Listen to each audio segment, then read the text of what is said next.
Hola, muy buenas tardes. Bienvenidos a esta nueva Feria de Educación Ambiental.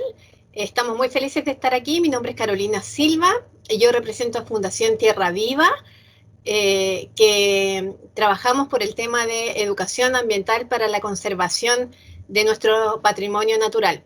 Hoy día les queremos contar acerca de un tema que nos tiene muy complicados a todos y espero que muy ocupados también, y que tiene que ver con el agua y la adaptación frente a este nuevo escenario de escasez hídrica, porque esto realmente, como ustedes saben, ya no es una sequía, sino que es una consecuencia del cambio climático, y por lo tanto nos tenemos que poner a actuar para poder efectivamente enfrentar este desafío que tenemos hoy en nuestras manos. Primero les voy a partir contando un poco de nosotros.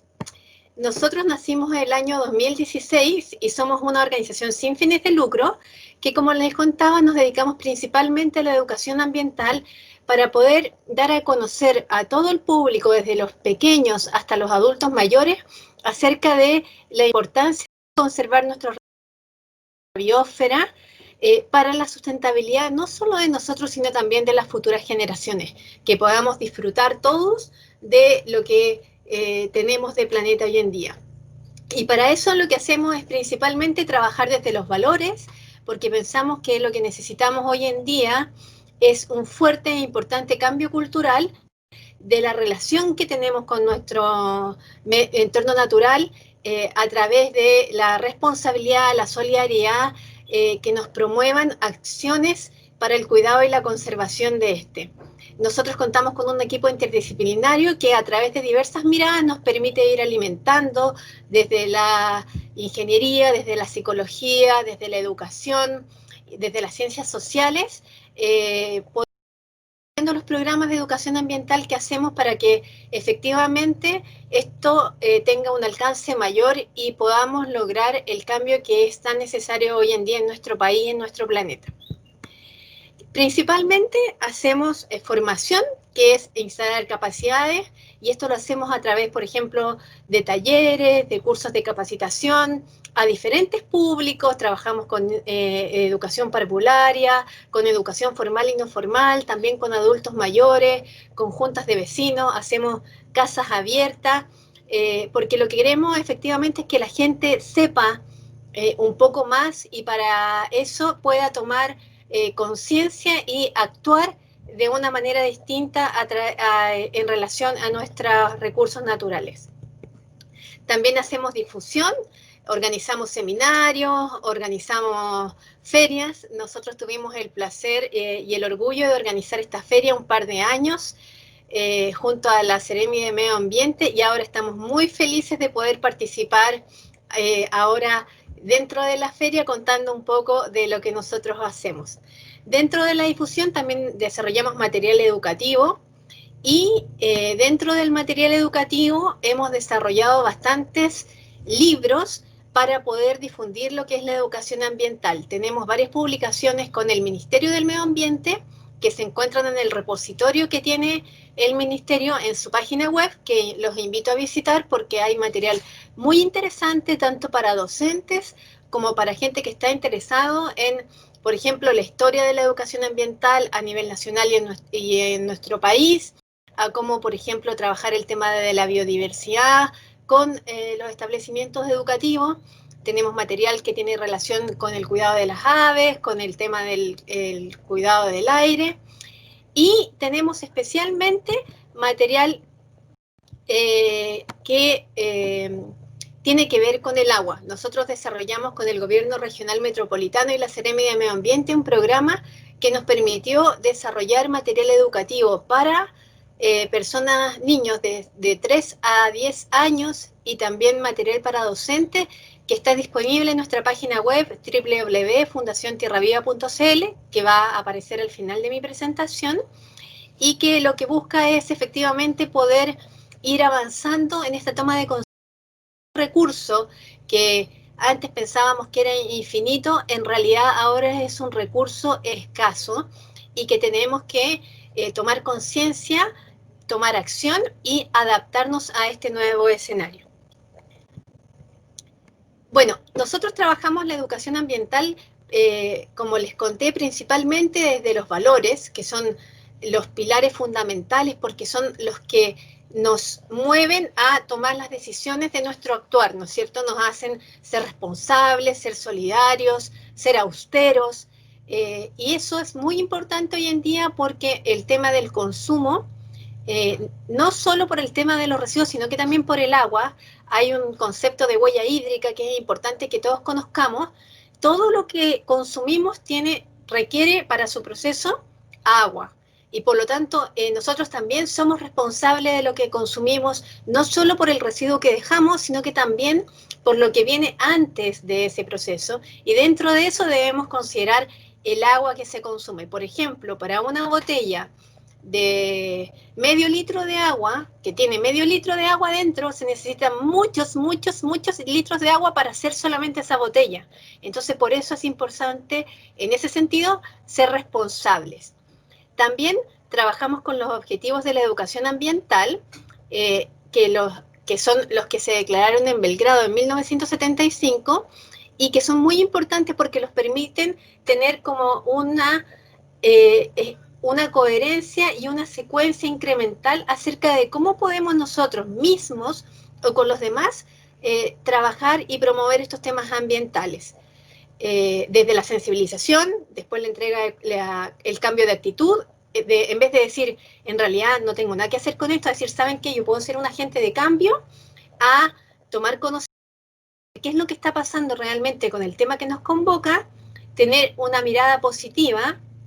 Está demostrado que en los temas ambientales, si nosotros trabajamos desde el temor, lo que hacemos es quedarnos inmovilizados, por lo tanto, lo importante aquí que tenemos que hacer es decir, ¿saben qué? En realidad nosotros tenemos una oportunidad de cambiar esto y tenemos que tomar acción en eso.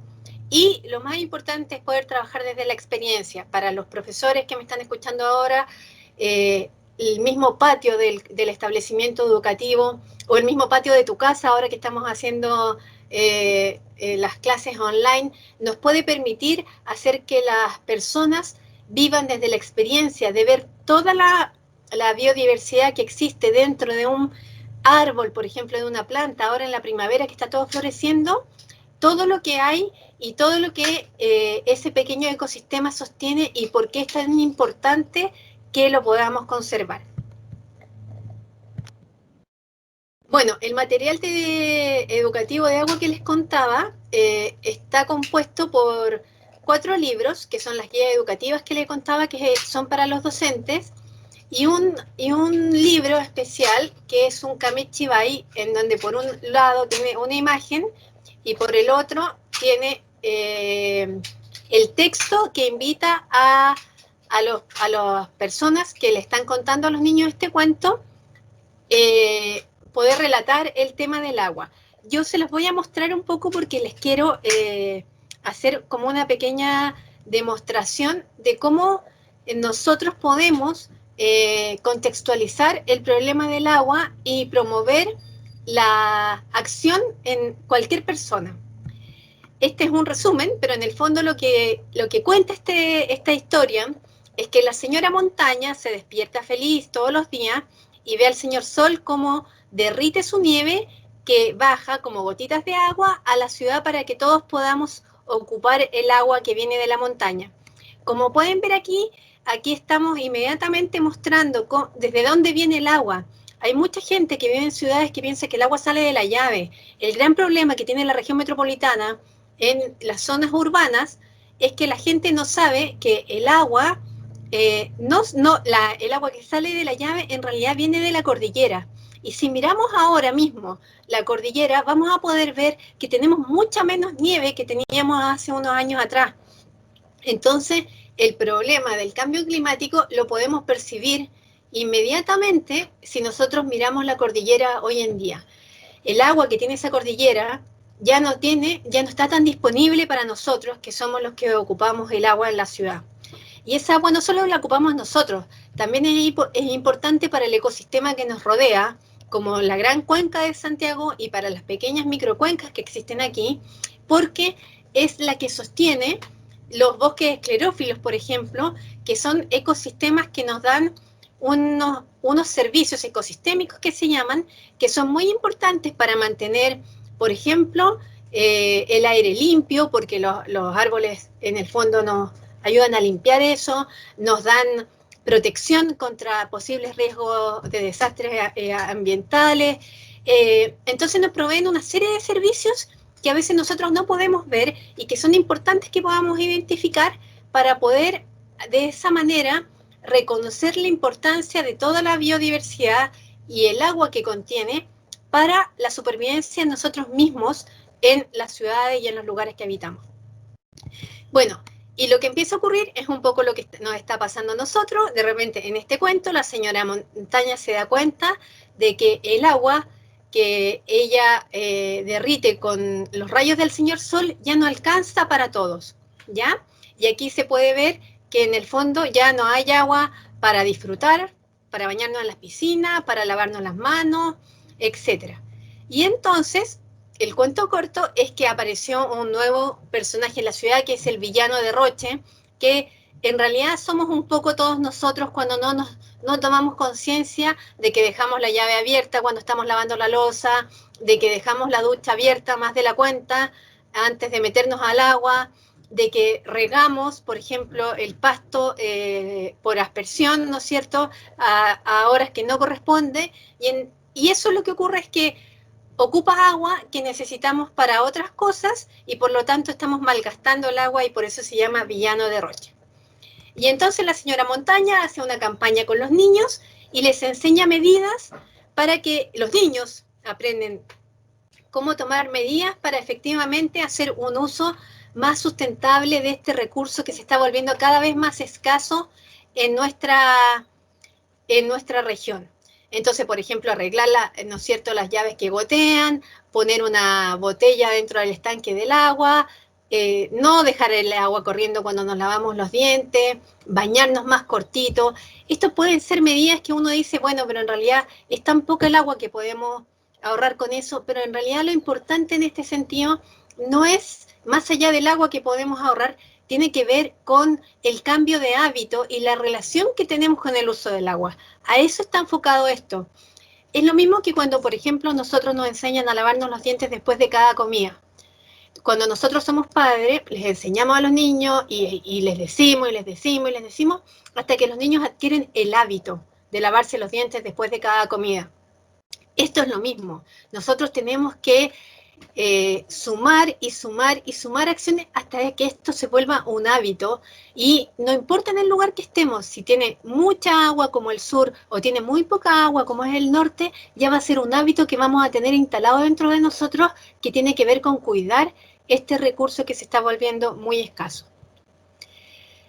Y bueno, entonces los niños aquí aprenden nuevas formas de cuidar el agua, como por ejemplo lavar el auto con un balde, no con la llave corriendo, a cambiar el pasto por jardines xerófitos, que más adelante lo voy a explicar. Y así, entonces, el villano de Roche ya no tiene agua con la que divertirse y se tiene que ir, ¿no es cierto? Y ahí el agua empieza a alcanzar para todos. El gran problema que tenemos ahora es que no basta con las acciones que hagamos nosotros en nuestra casa, porque tenemos un problema que tiene que ver con el escenario actual y los impactos que tiene el cambio climático, principalmente en nuestro país, ¿no es cierto? Este cambio climático que ya no es una teoría de algunos, sino que es una realidad que estamos viviendo día a día, con los cambios de temperatura, con la sequía, por ejemplo, son cosas concretas que nos tienen que obligar a tomar un cambio mundial que afecta a nuestro país y que para eso lo que tenemos que hacer es medidas inmediatas para, por un lado, evitar que este cambio climático siga aumentando, ¿no es cierto? Y por otro lado, para poder adaptarnos al escenario en el que nos estamos viendo hoy en día y que va a ser el escenario que vamos a vivir a futuro. Dentro de del cambio climático hay un tema que es súper importante, que quizás no es muy conocido, pero es muy relevante y que tiene que ver con la importancia del anticiclón del Pacífico Sur. yo me imagino que muchos de ustedes, la parte más esperada de las noticias en la noche es el informe del tiempo, y nosotros vemos siempre esta imagen que sale detrás de la persona que está presentando, en donde muestra este anticiclón del Pacífico, ¿no es cierto?, subtropical, que según cómo se mueva es como vamos a estar cómo va a ser el tiempo atmosférico en nuestro país. Bueno, ¿qué es lo que ocurre con este anticiclón del Pacífico Sur? En términos generales, lo que ocurre es que en el invierno el anticiclón se retrae un poco hacia el norte de nuestro país y hacia el mar, permitiendo que entren las zonas de baja presión, que son las que están con la letra roja, que son las que nos traen las lluvias, que nos traen el agua, ¿ya? Y durante el verano, este anticiclón se viene más hacia el continente y más hacia el sur, por lo tanto, y eso es lo que nos daba esta espacialidad o temporalidad de tener estaciones primavera, verano, otoño, invierno. Bueno, ¿qué es lo que ocurre? Que con el efecto del cambio climático, este anticiclón del Pacífico Sur está teniendo una extensión mayor y se está moviendo cada vez menos, por lo tanto está cada vez más presente en el continente. Y entonces eso lo que hace es que actúa como una barrera natural que impide el paso de los sistemas frontales que venían de esta baja presión que se ve en el dibujo aquí abajo, y no permite que entren estas bajas presiones con las lluvias hacia la zona central de nuestro país. Entonces, lo que ocurría antes de que este anticiclón se movía y en el invierno permitía que entraran estas lluvias, ahora no está ocurriendo, ¿ya? Entonces, como este anticiclón cada vez cubre más superficie y no permite entrar, está desviando las aguas hacia Argentina. Y entonces, por eso que los efectos del cambio climático no son iguales para todos los países. En nuestro caso, lo que sí va a afectar es que vamos a tener menor disponibilidad de agua. ¿Y qué ocurre con esto? Que si nosotros tenemos menor disponibilidad de agua y este anticiclón más encima de nuestro continente, tenemos entonces aumentos de la temperatura que van a oscilar entre 1 y 4 grados, que es mucho.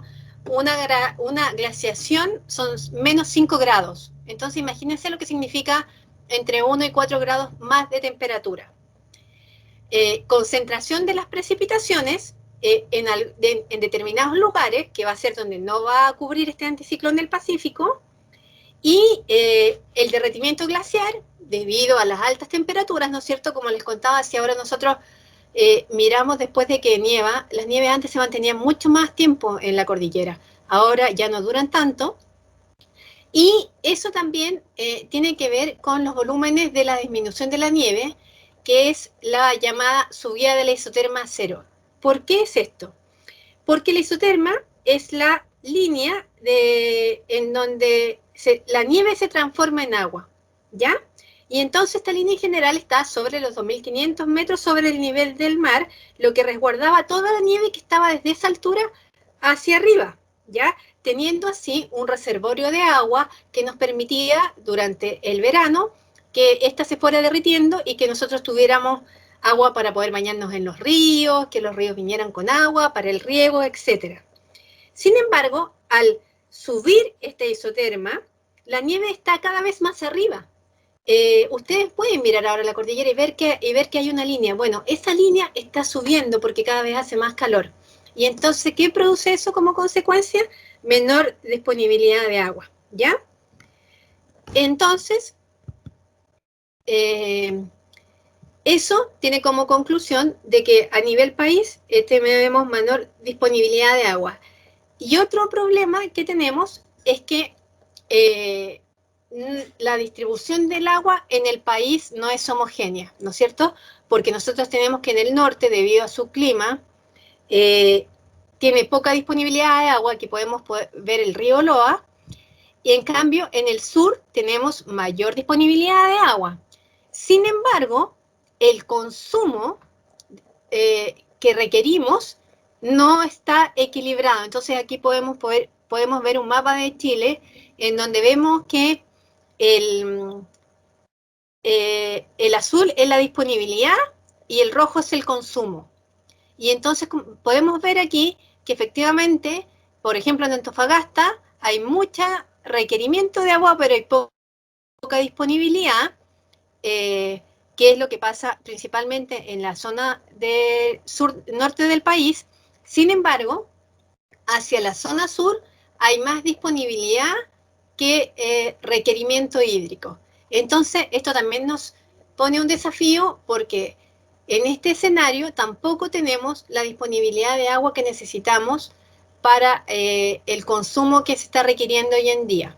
¿Qué es lo que ha ocurrido? Que las zonas norte en general se ha adaptado a esta realidad y ellos tienen medidas para poder enfrentar esto.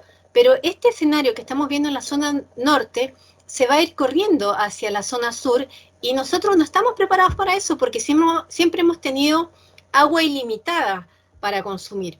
Entonces es por eso que nosotros tenemos que conocer esto y poder enfrentarnos a esta nueva realidad y tomar medidas de adaptación a este nuevo escenario. Aquí vemos algunos resumen del impacto del cambio climático en Chile y lo que yo quiero mostrarles, los soles es el aumento de la temperatura, ¿ya? ¿Cuánto va a aumentar la temperatura en las diferentes zonas de nuestro país? Y las nubes son la precipitación. Entonces, si ustedes se fijan, en el fondo lo que va a ocurrir es que va a ir subiendo la temperatura y va a ir bajando la lluvia. Entonces, cada vez vamos a tener menos disponibilidad de agua. ¿Cuáles son los posibles impactos del cambio climático? Bueno, aquí podemos ver en el tema del aumento de la temperatura y la ocurrencia de olas de calor, pueden afectar de dos maneras, en los sistemas socioecológicos y en los sistemas ecológicos. No les voy a leer toda la lámina porque ustedes después van a poder acceder a este video, pero aquí lo importante es que vamos a tener aumento de superficies quemadas por incendios forestales, vamos a tener fragmentación de hábitat, suelos erosionados y como consecuencia pérdida de la disponibilidad, de la biodiversidad, perdón. Siempre vamos a tener problemas por ejemplo, disponer de consumo de agua potable y eso como consecuencia enfermedades.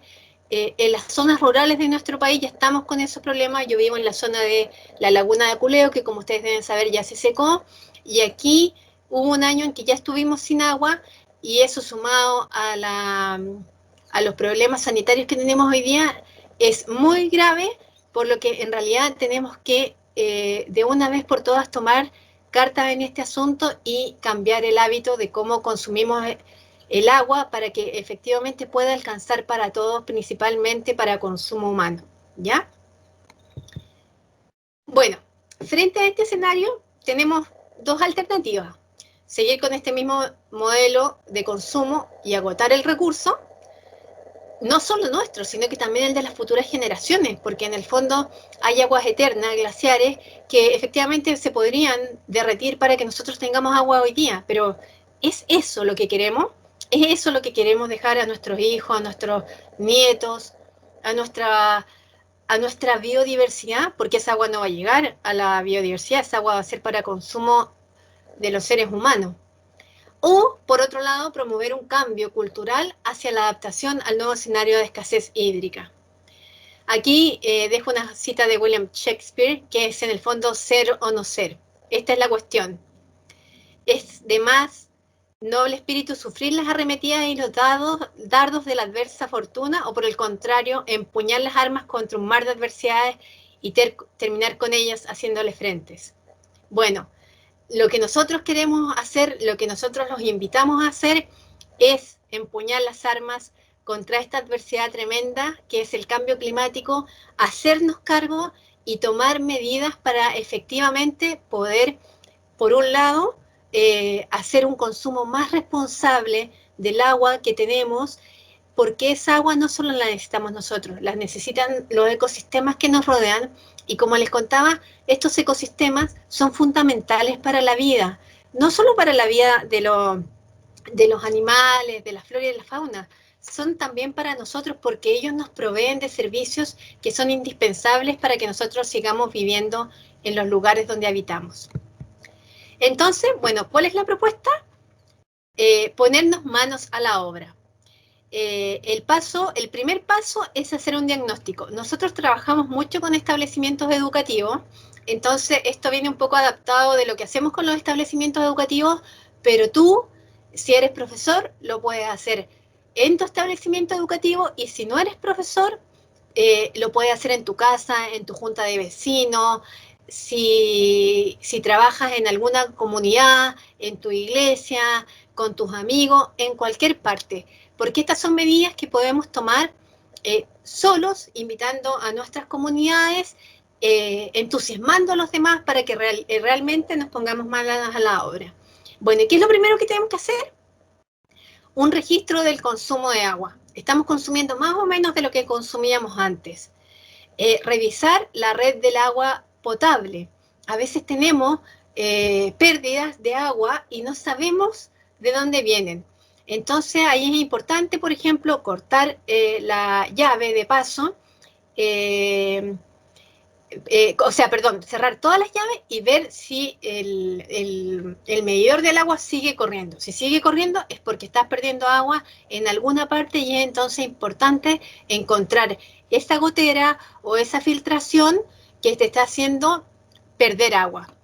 También analizar el consumo de agua. A ver, ¿en qué gastamos el agua? Nos duchamos muy largo, regamos demasiado, lavamos la loza con el agua corriendo. ¿En dónde estamos gastando el agua? Eh, y, y a partir de eso van a salir algunas soluciones. Bueno, ¿dónde puedo ahorrar agua?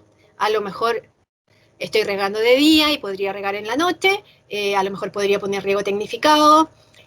Otra cosa importante es en algunas partes de nuestro país y de nuestra región revisar riesgos de contaminación del agua. En las zonas rurales, por ejemplo, donde nosotros tenemos APR, que son asociaciones de agua potable rural, quizás pueden haber riesgos de contaminación de las napas desde donde se extrae el agua.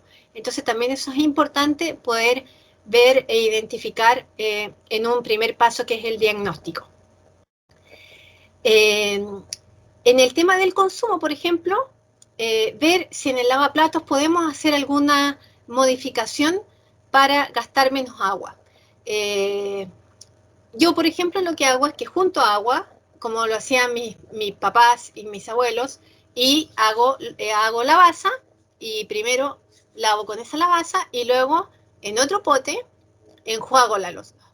Entonces ahí ahorro. Si tú no puedes hacer eso, bueno, puedes hacer algún sistema, por ejemplo, de aireación de agua para gastar menos, o poner estos que se activan de forma manual, que uno como que les pega y entonces sale un poquito de agua, y entonces ahí te ahorras el agua que se gasta cuando uno abre la llave y se distrae haciendo otra cosa y se pierde agua.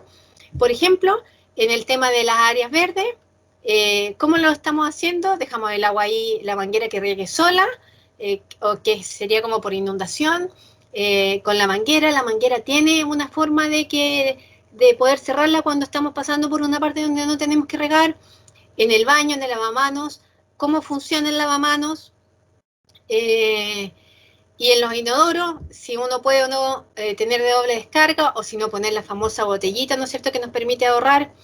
En Sudáfrica, cuando estuvieron con el tema del día cero, porque efectivamente se iban a quedar sin agua, ellos en los establecimientos educativos instalaron una medida que era ponerle números del 1 al 4. Entonces los niños que iban a hacer pipí tenían que poner el número, quién era el que hacía pipí, el 1, el 2, el 3, y recién el 4 tiraba la cadena.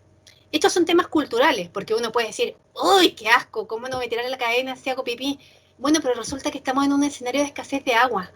El agua esa que nos permitía tirar la cadena con el estanque relleno ya no es el escenario actual de nuestra región. Entonces tenemos que tomar medidas. A lo mejor esa no es tan necesaria ahora, pero a lo mejor sí puedes, por ejemplo, poner la botella y en la noche todos hacemos pipí y después se tira la cadena, ¿ya? Estos a lo mejor son temas que no son tan bonitos de decir, pero que son importantes y que los tenemos que empezar a hablar, porque efectivamente tenemos que hacernos cargo de la poca disponibilidad de agua que tenemos en nuestra región.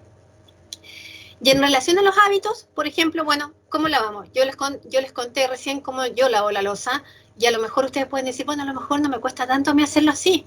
Es mucho más eficiente. Y a lo mejor con el agua del enjuague podemos regar las plantas que tenemos afuera de la casa. Entonces, son medidas que se nos pueden ir ocurriendo y que podemos ir haciendo día a día hasta que se transformen en hábitos. Por ejemplo, en el tema del riego, regar en las horas en donde hay menos sol, ¿no es cierto? Ideal si uno puede poner un sistema de riego por goteo, pero a lo mejor no todos tenemos los medios para hacerlo. Y en el tema del lavamano, en el caso de los establecimientos educativos, ocurre muy a menudo de que los niños no cierran bien las llaves, entonces ahí es importante quizás poner señalética que les diga que tienen que fijarse de que el agua, la llave quede bien cerrada porque cada gota cuenta. Acciones, por ejemplo, en la cocina, instalar carteles para lavar usando recipientes, eliminar las goteras, instalar aireadores, en el caso de los establecimientos educativos. En el riego, como les decía, cambiar el horario, súper importante y que yo creo que casi nadie lo hace. Yo tengo algunos árboles pendientes, hacerle tazas a los árboles y a los arbustos para que contengan el agua y el agua no se vaya y no se disperse y no cumpla el objetivo que es regar las raíces de las plantas que queremos regar. Otra cosa muy importante y que yo creo que tampoco muchos hacemos es ponerle mulch o el mulch es cualquier cosa, hojitas de los árboles que ya se cayeron, ponerle, por ejemplo, pastito encima seco, ponerle restos de cortezas de árboles a la taza para evitar la evaporación del agua. Si nosotros regamos la taza del árbol y está solo la tierra, esa agua se va a evaporar. Si nosotros le ponemos algo encima, eso va a mantener la humedad ahí y va a permitirnos no tener que regarlo con tanta frecuencia porque el agua se va a mantener en la tierra y va a llegar a las raíces de los árboles. Y en los baños, como les decía, bueno, las botellas rellenas con arena dentro de los estanques, por ejemplo, en las noches cerrar las llaves de paso. Yo tengo un problema en el baño, por ejemplo, y tengo que hacer eso todas las noches porque todavía no logro resolverlo, pero bueno, son medidas que tenemos que hacer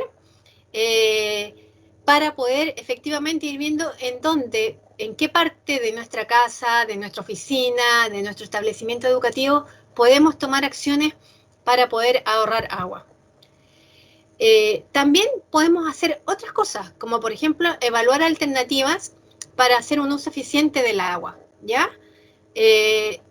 Tanto adentro de los hogares como en el patio de un establecimiento educativo, de tu casa, de tu oficina, ver medidas de equipamiento y edificación y considerar planes para hacer programas de uso eficiente del agua, principalmente esto orientado a los establecimientos educativos, ¿ya? Sobre todo a los que están en el proceso de sistema de certificación y a los que quieren incorporarse al sistema de certificación que tiene el Ministerio del Medio Ambiente. Y bueno, ¿y cómo hacemos esto? Considerando alternativas. Hay alternativas que son con baja o nula inversión, que son como por ejemplo la botella en el baño, inculcar hábitos en los niños, bañarnos más corto y arreglar las goteras. Eso no cuesta, no tiene mucha inversión. Y hay otras que sí tienen alguna inversión, pero son muy importantes porque nos permiten reutilizar el agua, que es un concepto que tenemos que incorporar dentro de nuestra cultura ambiental, la reutilización del agua. Tal como estamos hablando para el tema de los residuos, ¿no es cierto? Y de los plásticos, que no pueden seguir existiendo plásticos que sean de un solo uso, para el agua tenemos que pensar en lo mismo, ¿ya? El agua no puede servirnos para solo una cosa. Las aguas negras, que son el agua que usamos para el baño, el WC, sí, esa no tiene remedio, por ahora, aunque hay tecnología que la está ocupando para otras cosas, pero no está en nuestras manos como de ciudadanos todavía. pero sí está en nuestras manos ocupar el resto del agua, la que consumimos en la casa, las aguas grises, por ejemplo, para otras cosas.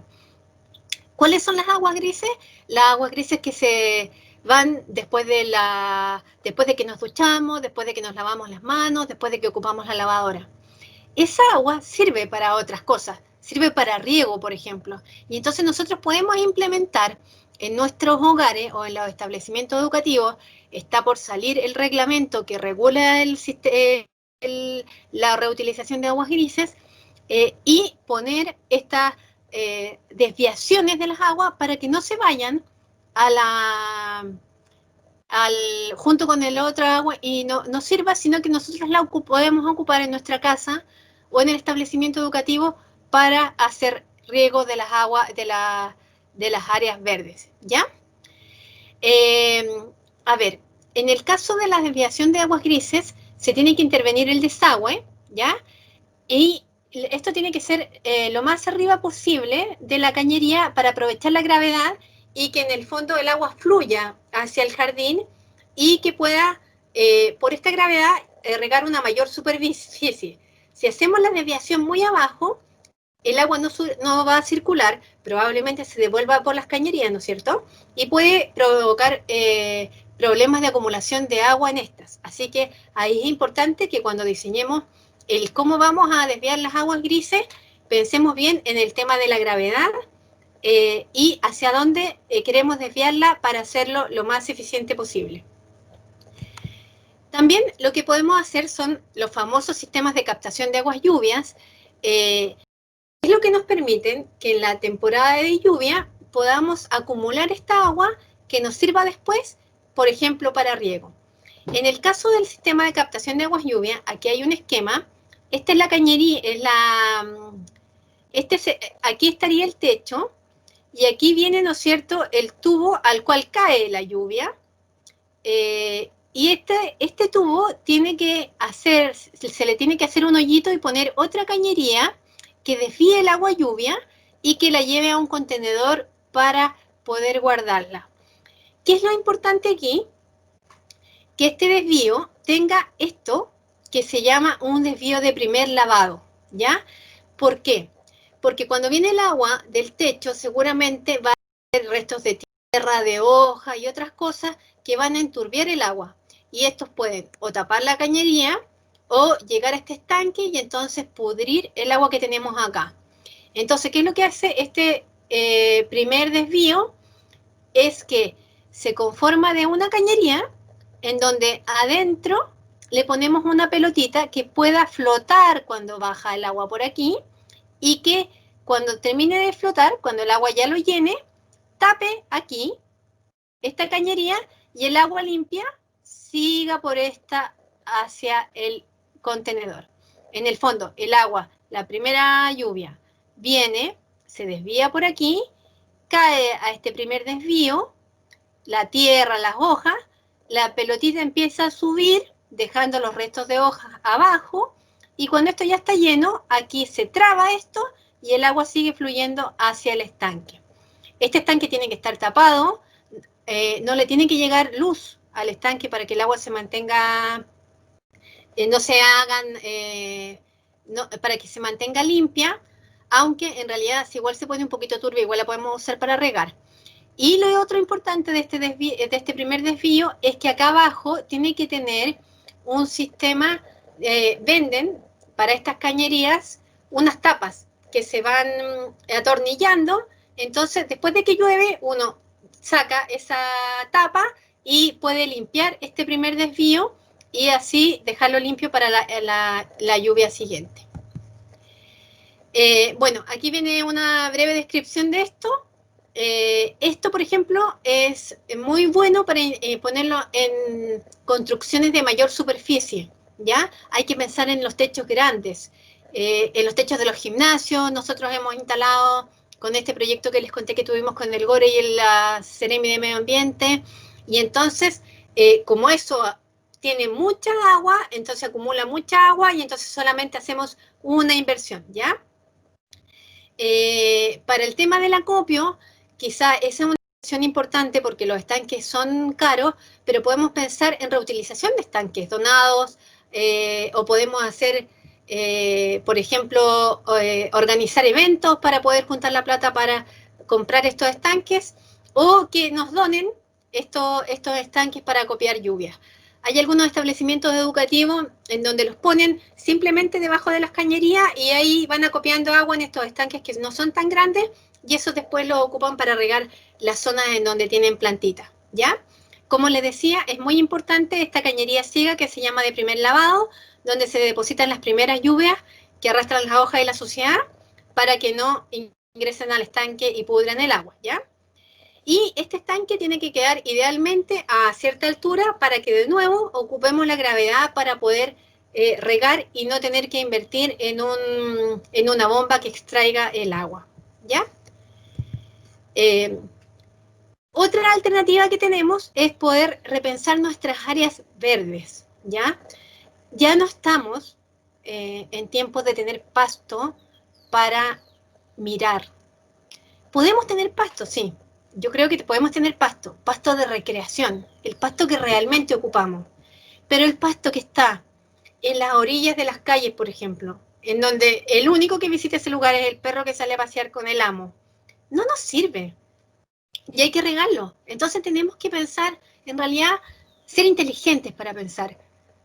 ¿Podemos tener pasto? No tenemos agua para tener pasto. Bueno, entonces si queremos tener pasto, porque en realidad es rico en el verano, poder jugar con los niños, con una pelota en un lugar, bueno, ¿dónde vamos a tener ese pasto? Ese pasto lo podemos regar con las aguas grises, ¿no es cierto? O lo podemos regar con las lluvias del invierno que guardamos en nuestro sistema de captación.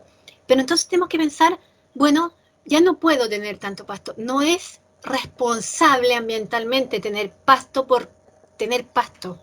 Podemos tener pasto de recreación. Entonces, ¿qué es lo que tenemos que hacer? Pensar en nuestras áreas verdes, y aquí entra el concepto de la cero jardinería, que es esta foto de aquí abajo. Cambiar nuestro jardín por especies que consuman el agua que realmente disponemos en el lugar donde vivimos, ¿ya? Y para esto, el concepto es cero jardinería, no de cero de nada, sino que cero con X, que significa poca agua. Y para eso hay algunas cosas importantes que tenemos que saber. Por ejemplo, preferir especies autóctonas. Las especies autóctonas del lugar donde vivimos están adaptadas al agua que tenemos, de que disponemos, ¿ya? En este sentido, es importante que cuando pensemos en especies autóctonas, pensemos en ellas, pero en el escenario del cambio climático y en el cambio que va a haber de clima en nuestro país. Entonces, en la zona central ya no vamos a tener los inviernos lluviosos, ya no los tenemos, y los veranos cálidos. Ahora tenemos unos inviernos fríos, con muy pocas lluvias, y inviernos muy calurosos. Entonces, las especies autóctonas de la zona central, de la región metropolitana, ya no son las que teníamos antes. Ya no podemos plantar sauces, por ejemplo. Ya no podemos pensar en especies que necesitan un requerimiento hídrico que ya no tenemos. Tenemos que pensar en bosques más que necesitan menos agua para vivir, porque ese es el escenario que estamos viviendo hoy en día en la zona central, ¿ya? También tenemos que pensar en cuál es el lugar correcto para la especie adecuada. Por ejemplo, si nosotros plantamos la zona de recreación que yo les decía, el pasto, que yo creo que podemos tener, pero para recreación, si lo plantamos en un lugar en donde haya sombra, va a necesitar menos agua que si lo ponemos a todo sol, porque la sombra lo va a proteger de la evaporación, ¿ya? También, si queremos tener especies que pueden necesitar un poco más de requerimiento hídrico, bueno, armemos un jardín en donde podamos tener sombra de árboles que no requieren mucho riego, y que esos les den esta sombra que les digo que les va a permitir tener menor requerimiento hídrico. Diseñar evitando el uso de césped que no necesitamos. Considerar el riego por goteo. Yo les digo, yo puse, no es tan caro. Uno piensa que es caro porque piensa que es una cosa tremenda, pero en realidad no es caro. En Google hay miles de tutoriales cómo hacerlo. Uno le puede preguntar a los amigos, y yo sola instalé en mi casa y de verdad que fue para mí un alivio como personal y emocional ver que en realidad ahora ya no necesito tanta agua para regar los pocos árboles que tengo. Incorporar esto que les digo, los sistemas de captación de aguas lluvias y las franjas de infiltración. Las franjas de infiltración son nada más y nada menos que franjas profundas que nosotros podemos hacer si tenemos, por ejemplo, casa en el campo o casa en los cerros, en donde se acumule el agua de la lluvia. Si tenemos una pendiente, hacemos una franja en determinada agua y se va a llenar con el agua de la lluvia que cae ahí y con el agua que escurre del cerro. Y esa agua va, en vez de evaporarse, va a infiltrar la napa y va a permitir que haya más agua debajo de nosotros que va a alimentar a los árboles que van a llegar con ella a sus raíces, ¿ya? Y, como les decía, considerar el control de la evaporación desde el suelo ocupando lo que se llama mulch o como nosotros podríamos llamar, ¿cómo se llama? Los restos de las hojas y de cortezas de árboles o lo que se les ocurra que puedan poner en la base de donde tienen plantado para que se evite la evaporación del agua. Yo creo que, bueno, estoy en la hora ya. Yo creo que el mensaje más importante aquí es lo que dijo Mahatma Gandhi. Tú debes ser el cambio que deseas ver en el mundo. Si ustedes que me están escuchando ahora, que se dieron el tiempo de estar aquí conmigo en esta presentación, realmente están necesitando, queriendo hacer algo por nuestro planeta, por nuestros hijos, por nuestra naturaleza, tenemos que ser nosotros ese ejemplo para que los demás puedan ver que sí se puede, que sí podemos hacer algo frente a este escenario tan difícil y tan complejo para mantener la naturaleza que nos queda, idealmente no seguir deteriorándola y tomar medidas para adaptarnos a este nuevo escenario que se nos viene muy difícil, pero que si nos vamos sumando todos, podemos realmente ser ese cambio que todos queremos ver en nuestro querido país y en nuestra querida región. Así que les agradezco la invitación a la Seremi de Medio Ambiente por permitirnos participar hoy día en esta feria. Les agradezco a ustedes por estar aquí presentes y los dejo invitados a que cualquier